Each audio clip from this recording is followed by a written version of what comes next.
I was 17 the first time I dragged a bear out of these woods on my own, prouder than I'd ever been of anything in my life. And I carried it straight through my grandmother's kitchen door, the same way I'd carried in every deer before it.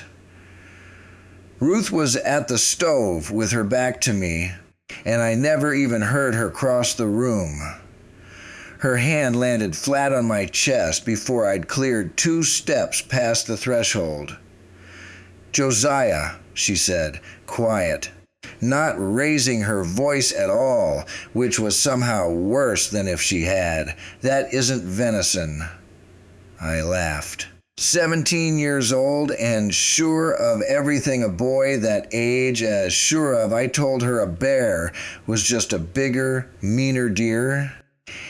And I'd field dressed enough of both to know my way around a rack of ribs. She didn't laugh with me.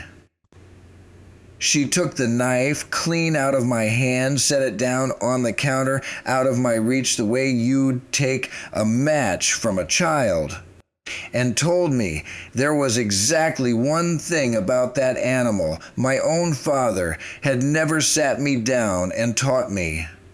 And I was going to learn it before a single bite of it went anywhere near our supper table that night.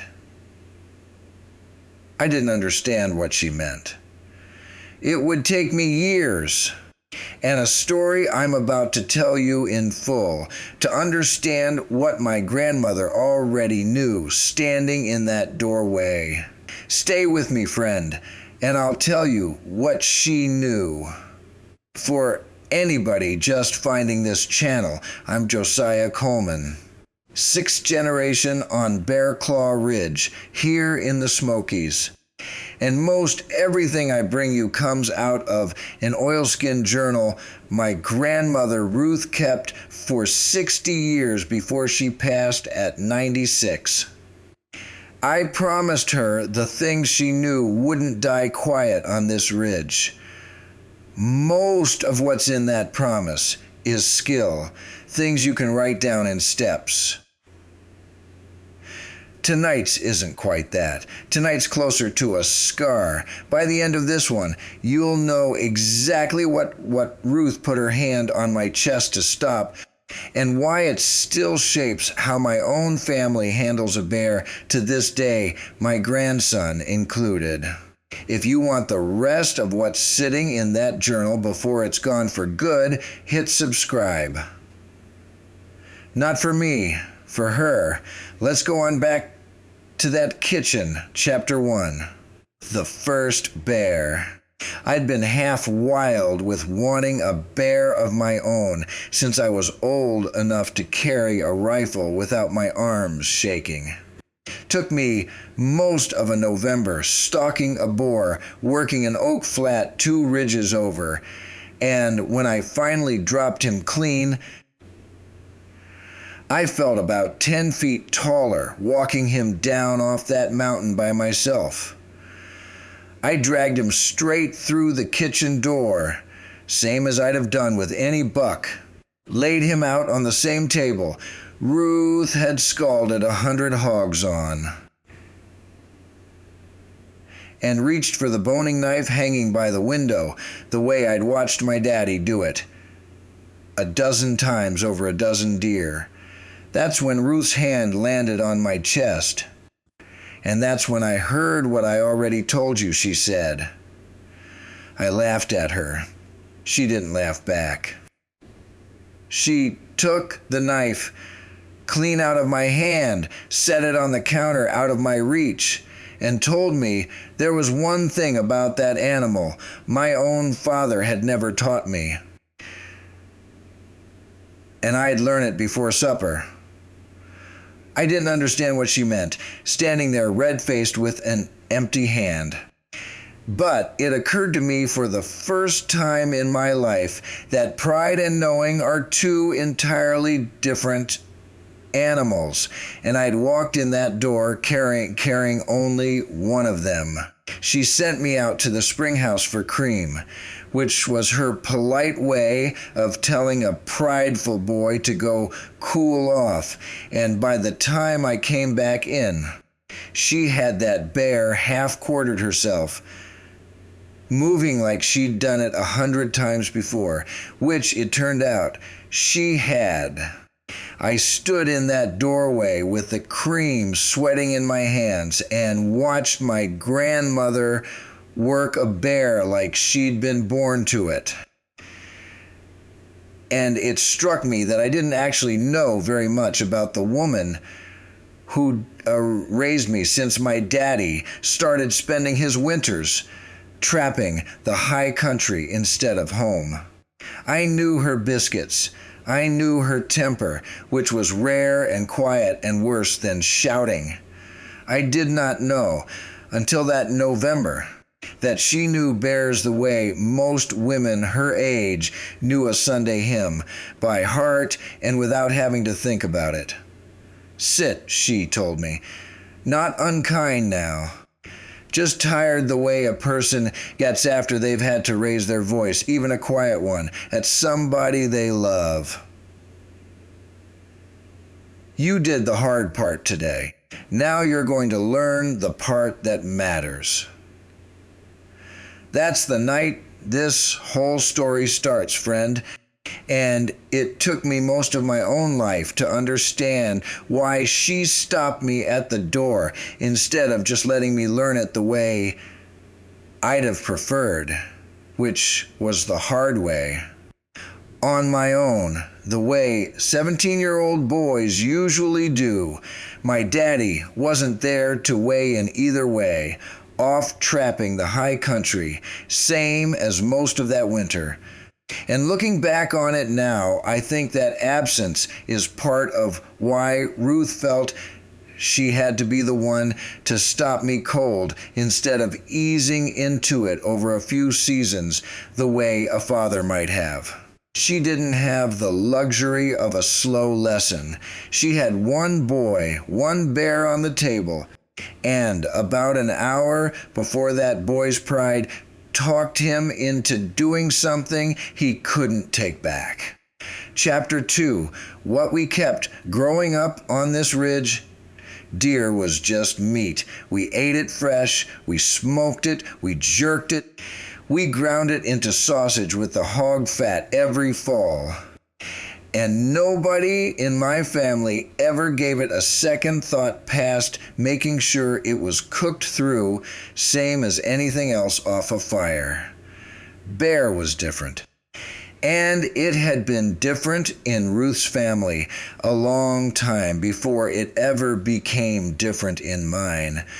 Ruth grew up 2 hollows over from where I did, in a family that had lost a great uncle of hers, a man named Amos, back before she was even born, to a batch of bear meat that looked, smelled, and by every account tasted exactly the way it was supposed to.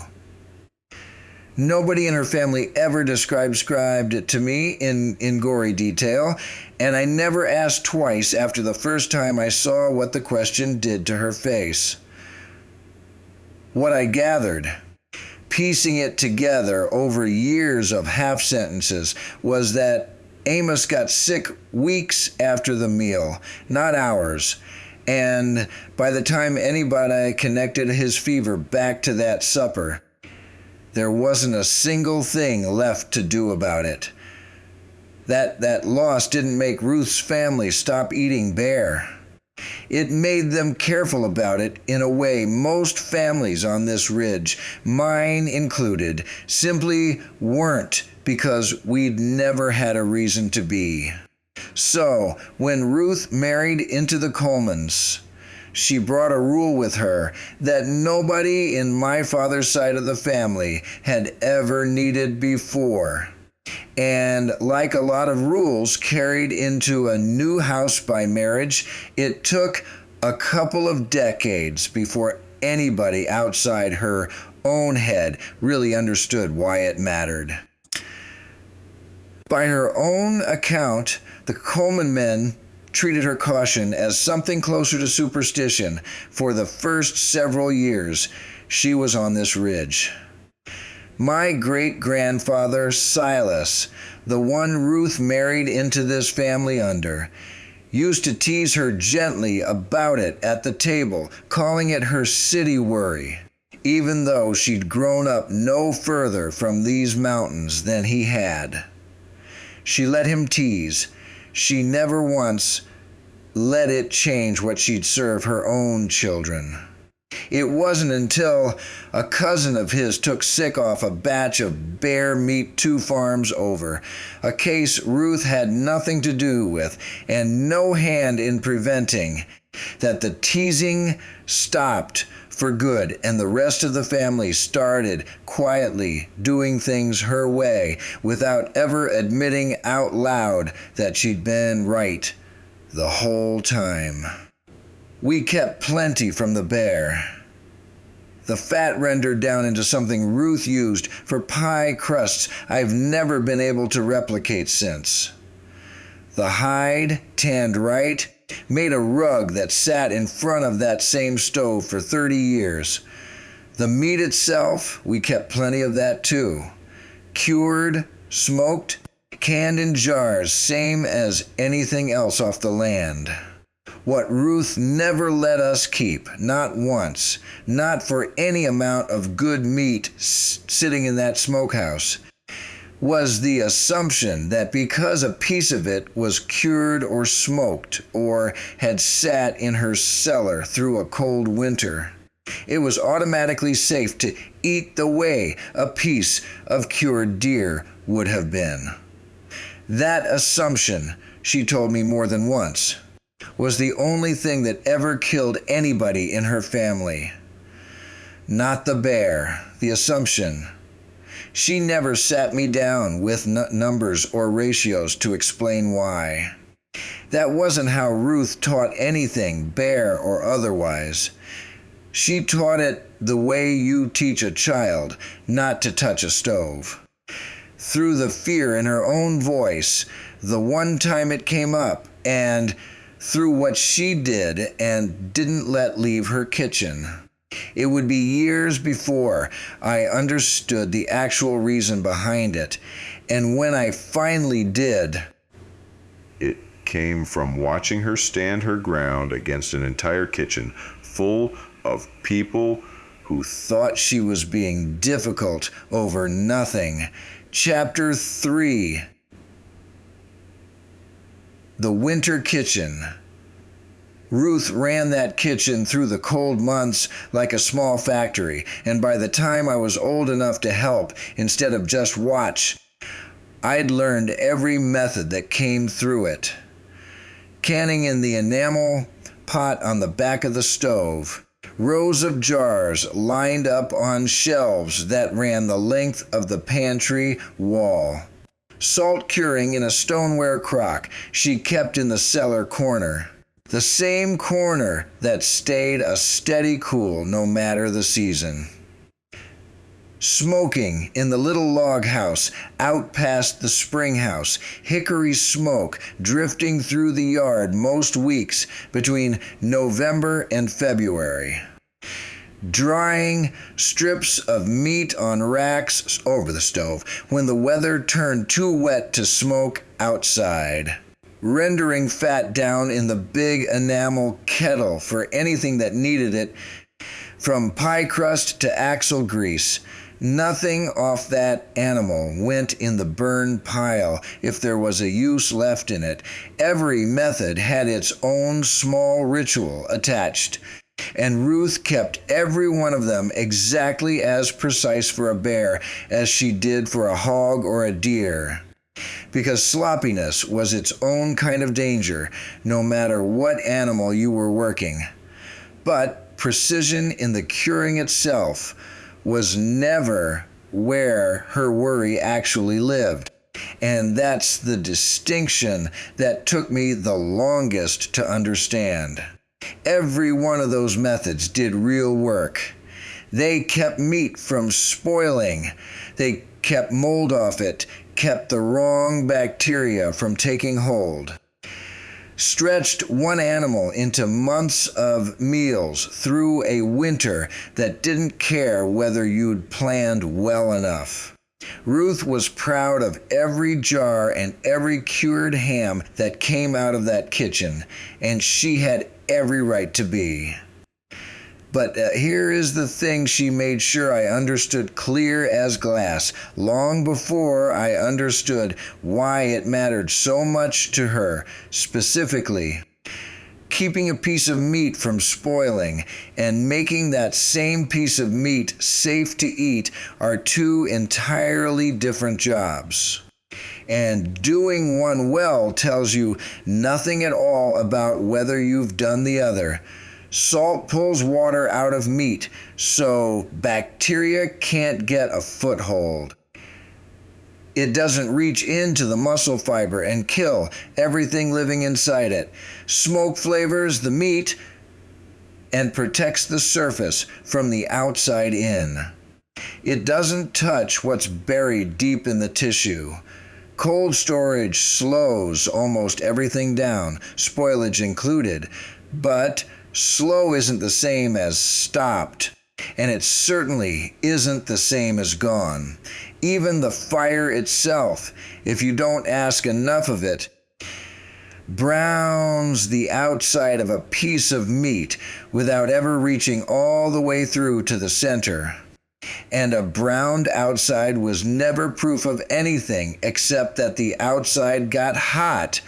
Ruth understood in her bones a distinction that took me most of my adult life to put into words the way I'm putting it to you now. Preserving meat and making meat safe to eat are not the same thing. You can do the first one perfectly, by the book, exactly the way your own grandmother did it, and still fail completely at the second one, and the meat will not tell you which one you've done. It will look the same either way. It will smell the same either way. Most of the time, friend, it will even taste the same either way. That's not a comfortable thing to sit with, and it wasn't comfortable for me to learn it either. But it's the single most important thing in this whole story. And everything else I'm about to tell you is really just Ruth trying to teach a stubborn boy that one idea in enough different ways that it finally stuck. She didn't get the chance to make her point quietly either. It came to a head one Sunday when a neighbor walked through our door carrying a gift that, by every measure, anybody at that table could see, smell, or touch. Looked like it should have been perfectly fine. Chapter 4. The meal Ruth refused. A few winters after that first bear of mine, a neighbor of ours named Harlan Pruitt came by on a Sunday afternoon, carrying a paper-wrapped bundle of bear meat he'd smoked himself that fall. Proud of it, the same way I'd been proud dragging my boar through that kitchen door. He'd taken a good bear off the same ridge system we hunted, smoked it a full week over hickory the way any of us would have, and he wanted to share it at supper, the way neighbors on this ridge had always shared what they'd put up. It looked exactly like meat that had been done right. Dark on the outside, that good smoked color running clean through the first inch or so. Smelled like hickory and salt and nothing else. Half the table, myself included, was already reaching for a plate. Ruth didn't reach for anything. She stood up from her chair, walked around the table, and quietly took the platter out of the middle before anybody had cut into it. She thanked Harlan kindly for the thought, told him it looked like fine work, and said she wasn't going to serve it to her family that night. Harlan took it about as well as you'd expect a proud man to take, having his gift turned down in front of half the table. He asked her, not unkindly at first, what exactly was wrong with it. She told him plain that she had no way of knowing whether it was safe just by looking at it, smelling it, or trusting that a week of smoke had done a job. Smoke was never built to do, and she wasn't willing to bet her grandchildren's health on a guess. However good the meat looked, that did not go over well. Harlan had been smoking bear meat that same way for 20 years without a single problem. And he said as much louder than he probably meant to. I remember sitting there embarrassed for both of them, young enough still to think. Ruth was simply being stubborn in front of company, the same way I'd thought it at 17 with that boar on the table. She didn't argue the point further that night. She let Harlan take his meat back home with him. No hard feelings held out loud, though I know it cost her something to lose a friend's goodwill over a platter of food. What she told me later, once everybody had gone, was the same thing she'd told me years before with her hand on my chest. 20 years without a problem doesn't mean the method was safe, she said. It means the dice hadn't come up wrong yet. And she wasn't willing to be the reason they finally did. Not at her table, not for her grandchildren. I didn't fully agree with her that night, if I'm honest with you. Friend. I thought she'd embarrassed a good man over a meal that looked, in every way I knew how to judge a piece of meat, exactly fine. It would be another piece of this story before I understood that looking fine and being safe were never the same measurement, and Ruth had known that her whole life. As it happened, Harlan never did get sick off that particular batch, far as any of us ever heard, and he never let Ruth forget it either. Brought it up every chance he got for years afterward. Ruth never once threw it back in his face that he'd gotten lucky. She just said the same thing quietly every time it came up. Lucky isn't the same as safe, Harlan. It just means we're still counting. Chapter 5. What smoke cannot tell you. It took me a few more years, and I'll admit, a good deal of my own reading to understand exactly what Ruth had known all along without ever needing a book to tell her. What worried her about a piece of bear meat was never anything you could see, smell, taste, or judge with your own two senses, and that is exactly what made it dangerous. Bear, along with wild boar and other meat-eating animals, can carry a parasite called trichinella living inside the muscle tissue itself. Not on the surface where salt or smoke or heat from a fire first meets the meat. It doesn't announce itself with a smell. It doesn't change the color of the meat. It doesn't make the meat taste off in any way a person could detect at the table. A piece of bear carrying it looks in every visible way, exactly like a piece of bear that doesn't. Salt draws moisture out and slows spoilage, but it was never built to reach a parasite buried inside muscle fiber. And it doesn't. Smoke seasons the surface and helps protect it from the outside air, but a parasite sitting an inch deep in a roast never meets the smoke at all. Cold storage, even a hard freeze, slows almost everything down. But certain strains of that same parasite found in bear and other wild game are documented to survive freezing that would kill the strain found in farm-raised hog.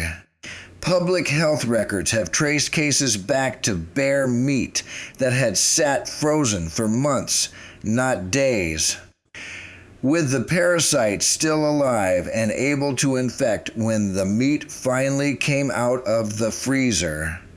It does not reliably die just because a roast spent a winter in a chest freezer, the way a lot of hunters, myself included at the time, simply assumed it would.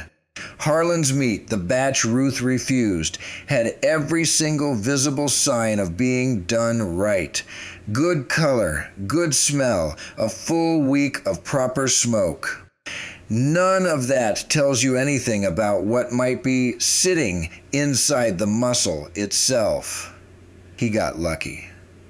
Ruth wasn't willing to build a family's health on luck. And the more I learned, the more I understood that luck was the only thing anybody in these hollows had ever really been trusting. There is exactly one thing that reliably deals with this, and it isn't salt, it isn't smoke, it isn't a cold cellar, and it isn't a calendar full of curing days.